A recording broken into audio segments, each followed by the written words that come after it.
자, 10분의 기적 시작하도록 하겠습니다. 자, 오늘 부교재 노트 페이지는 10페이지를 보시면 되겠습니다. 페이지, 용도 지역, 지구, 구역에 관한 내용입니다. 자, 용도 지역부터 보면 용도 지역이란 관할 토지의 전부를 대상으로 생활권을 중심으로 나눠 쓰기 위해서 지정하는 게 용도지역. 해서 용도지역은 하나의 토지에는 생활권이 하나만 형성이 돼야 되니까 중복해서 지정할 수가 없다라는 거. 지정하는 사람은 관리계획 결정권자인 국장, 시, 도, 대도시가 관리계획으로 결정을 하게 됩니다. 그리고 이 용도지역은 이 쓰임새에 따라서 분류를 하는데 큰 분류가 크게 네 가지.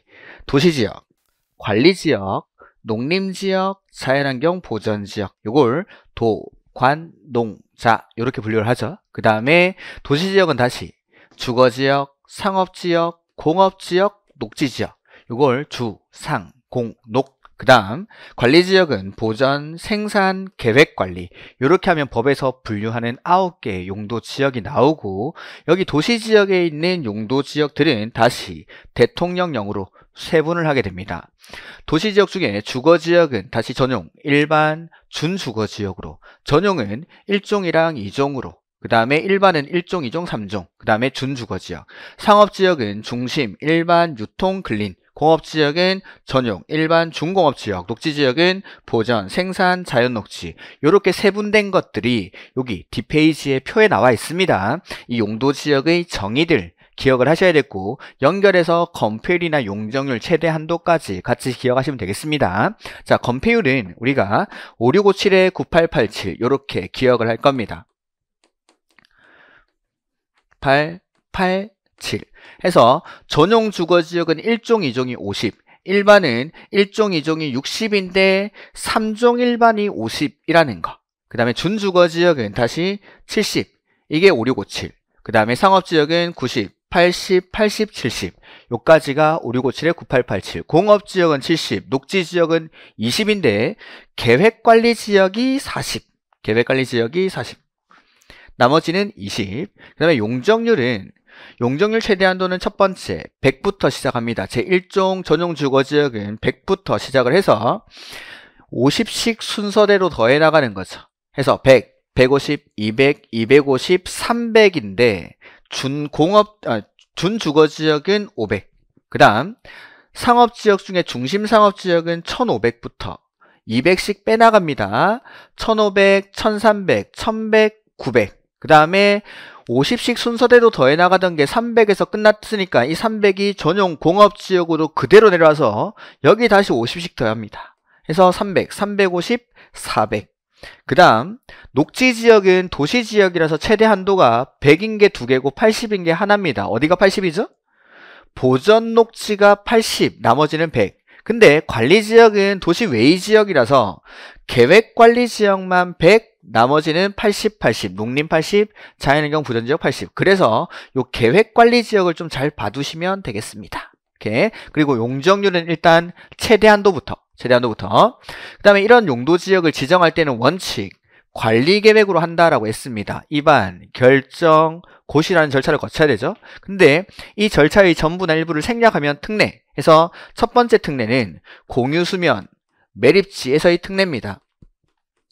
공유수면을 매립하는 목적이 이웃하고 있는 용도지역의 내용과 같을 때에는 입안 및 결정 절차 없이 그 매립 준공구역은 매립 준공 인가일부터 이웃하고 있는 용도지역으로 보겠다라는 거. 다만 고시는 생략이 안 되니까 따로 특, 광, 시, 군이 고시를 합니다. 근데 매립 목적과 이웃하고 있는 용도지역의 내용이 다르거나 내지는 둘 이상의 용도지역에 걸쳐 있거나 이웃하고 있을 때에는 특례에 해당하지 않으니까 다시 원칙, 관리계획으로 매립구역의 용도지역을 지정해야 된다라는 거. 요게 공유수면 매립지에서의 특례. 두 번째는 입안 결정 고시를 모두 생략하는 특례입니다. 첫 번째는 도시지역으로 보는 경우라는 거죠. 자, 항만구역이나 어항구역이 어디에 연접한? 도시지역에 연접한 공유수면에 지정된 경우에는 여기를 도시지역으로 봅니다. 그 다음은 국가, 일반, 도시, 첨단산업단지, 그래서 농공단지는 해당하지 않는다라는 거. 그 다음에 시험에 가장 많이 나오는 건 요거 택지개발지구, 그리고 전원개발구역이나 전원개발사업구역이나 그 예정구역. 다만 여기서 제외되는 게 수력발전소 내지는 송변전 설비만을 설치하기 위한 지역은 제외한다. 이러한 것들이 지정이 되면 여기를 도시지역으로 고시된 것으로 보겠다라는 거. 그 다음에 관리지역 내에서의 특례라고 해서 여기서 중요한 건 관리지역에 지정이 돼야 됩니다. 관리지역 중 농지법에 따른 농업진흥지역으로 지정된 지역은 농림지역으로, 관리지역의 산림 중 보전산지로 지정된 지역은 그 고시에서 구분하는 바에 따라 농림지역 또는 자연환경 보전지역으로 고시된 것으로 봅니다. 그리고 이렇게 도시지역으로 보는 지역 등이 지정이 됐다가 해제가 되면 원래의 용도지역으로 환원이 돼야 되지만 사업 완료로 인한 해제일 때는 환원된 것으로 보지 않는다라는 거. 요게 용도지역 지정 절차의 특례고 행위제한입니다. 용도지역을 지정을 하면 크게 세 가지, 건축제한, 건폐율, 용적률 등의 규제를 합니다. 건폐율과 용적률은 5657에 9887, 50씩 더하고 200씩 빼고 50씩 더하고 요거 말씀드렸고, 건축제한이란 용도지역에서의 건축물이나 그 밖의 시설의 용도, 종류, 규모 등을 제한하는데 원칙은 대통령령으로 하겠다라는 대통령령. 그래서 그 대통령령의 다 외울 수는 없고 우리가 아파트를 건축할 수 없는 용도지역, 이런 것들을 하나 기억하는 겁니다. 아파트를 건축할 수 없는 용도지역은 첫 번째 유통상업지역, 두 번째는 전용공업지역, 세 번째는 일반공업지역, 네 번째 녹지, 관리, 농림, 자연환경 보전지역, 그리고 일종 전용과 일종 일반에는 아파트를 건축할 수가 없다. 요 정도 기억하시면 되겠고, 요 특례는 일단 놔두시기 바랍니다.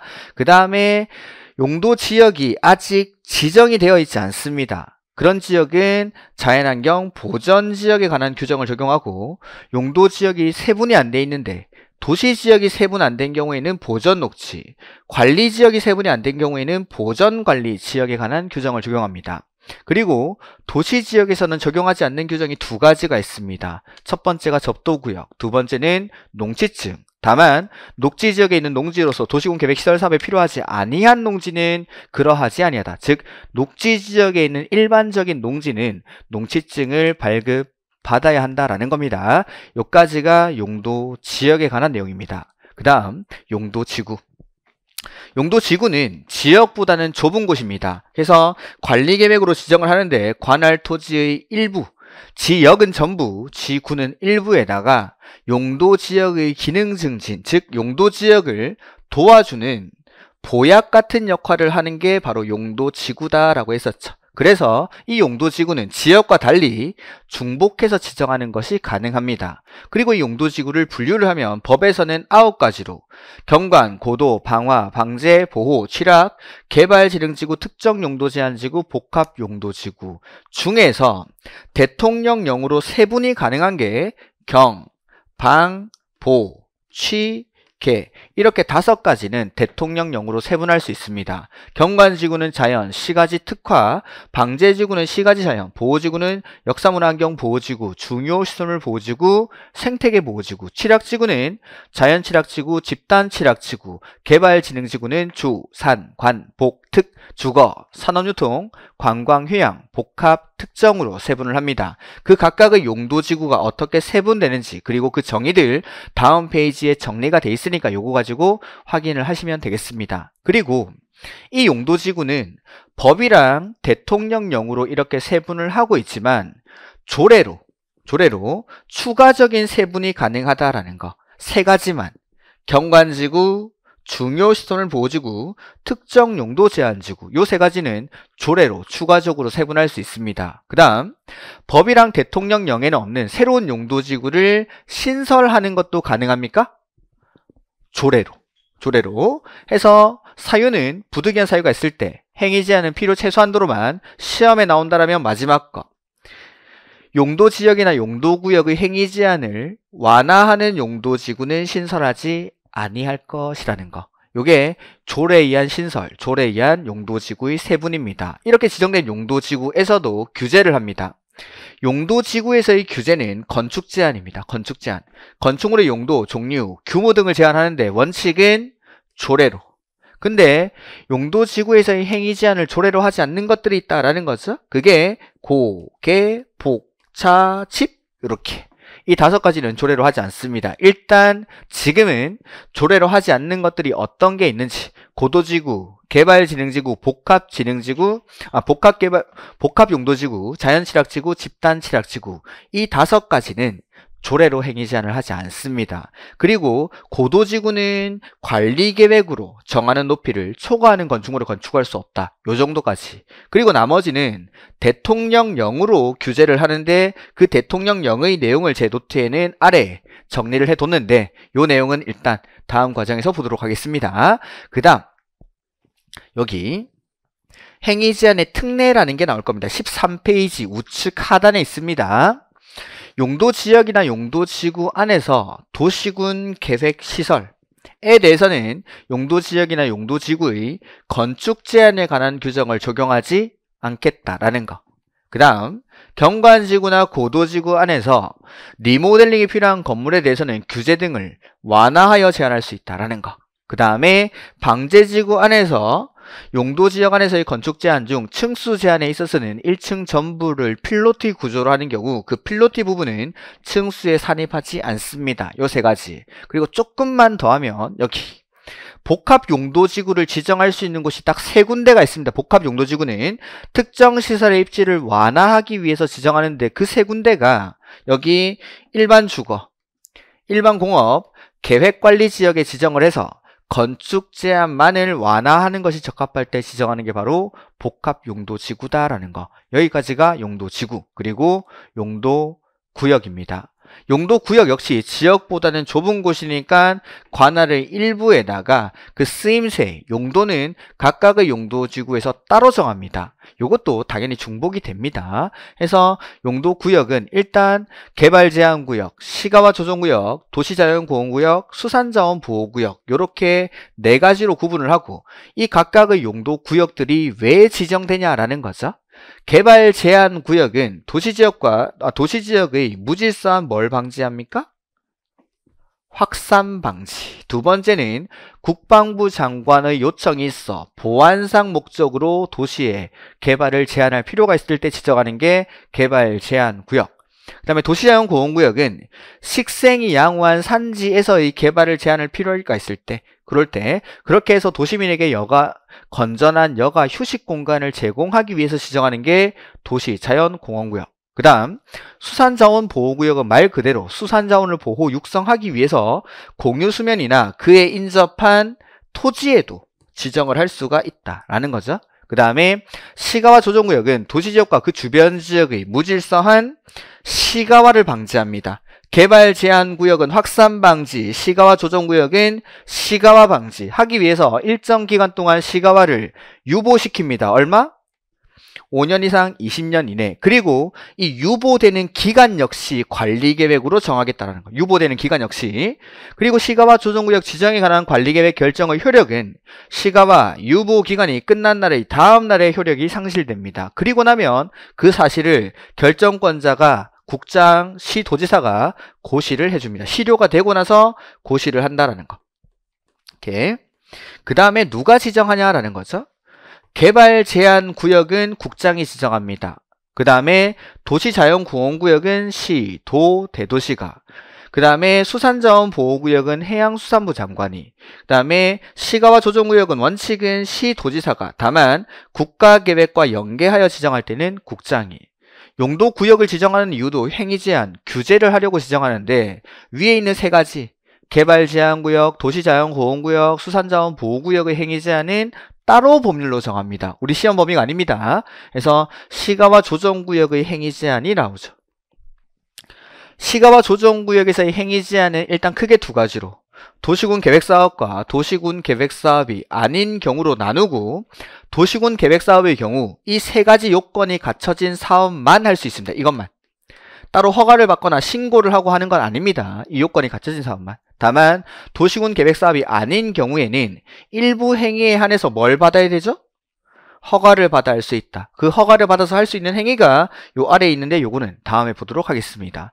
요게 시가와 조정구역에서의 행위 제한 해서 시가와 조정구역에서 무엇을 할 수 있다, 할 수 없다가 나왔을 때는 도시군 계획사업인지 아닌지를 먼저 구분을 하셔야겠습니다. 그 다음 입지 규제 최소구역인데 요 입지 규제 최소구역에서 중요한 건 요 입지가 구도심이다 라는 거. 그래서 입지 규제 최소구역의 지정 대상 지역이 시험에는 자주 출제됩니다.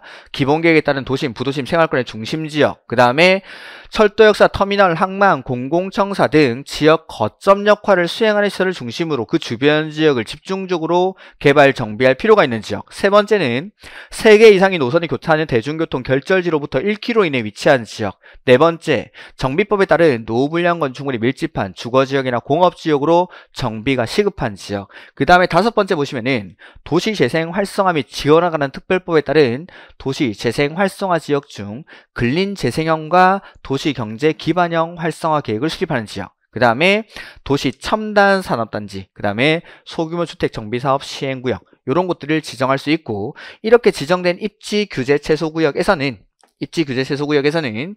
입지 규제 최소구역 계획을 수립해야 됩니다. 계획.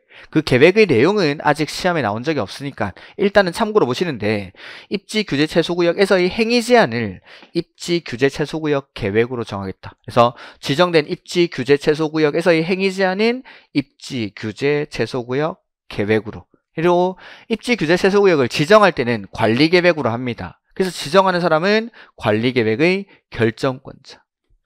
국장, 시, 도, 대도시가 관리계획 결정 절차를 거쳐서 지정을 하게 되는데, 이때 협의 요청을 받은 관계 행정기관의 장이 답변 주는 기간, 의견은 10일 안에 제시를 해야 됩니다. 그 다음에 입지 규제 최소구역이 지정이 되면 다른 법률 규정을 적용하지 아니할 수 있다. 그게 주택법에 따른 주택의 배치, 부대복리시설의 설치 기준, 대지 조성 기준, 두 번째는 부설 주차장의 설치, 세 번째 미술작품의 설치, 네 번째는 공개공제 확보, 이러한 규정을 적용하지 아니할 수 있고, 입지 규제 최소구역이 지정이 되면 여기를 특별건축구역이 지정된 것으로 본다. 간주를 한다라는 겁니다. 그리고 다른 법률에서 관리계획 결정을 의제하는 경우라 하더라도 이 법에 따르지 아니하고, 즉 국계법의 위반 결정 고시라는 절차를 거치지 아니하고 입지 규제 최소구역을 지정하거나 입지 규제 최소구역 계획을 결정할 수는 없다라는 거. 요게 입지 규제 최소구역에 관한 내용입니다. 오늘 한 내용 중에 용도지역, 용도지구에 관한 내용들은 여러분들이 최대한 빨리 암기를 해주셨으면 좋겠습니다. 수고 많으셨습니다.